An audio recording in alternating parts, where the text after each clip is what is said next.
সম্মানিত গাইস, আমি একটা ইম্পর্টেন্ট কথা বলি। এটা হলো একটা অ্যালুমিনিয়ামের লোকে একটা ফ্যানের কয়েল।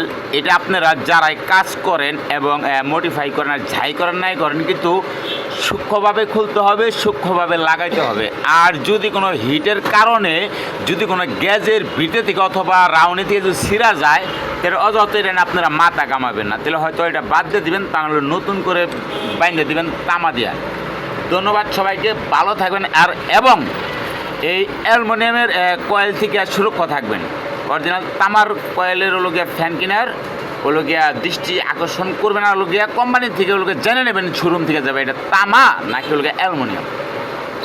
ধন্যবাদ সবাই। কিন্তু বড় ভাই কিনা মানে এটা 5-4 হাজার টাকা কেনার মধ্যে 4,000 টাকা কিনছিল, মানে 2 দিন ঘুরানোর পরে কিন্তু কয়েলটা বাদ, এবং আমরা মিস্ত্রি থেকে এটা হাইরে নিলাম।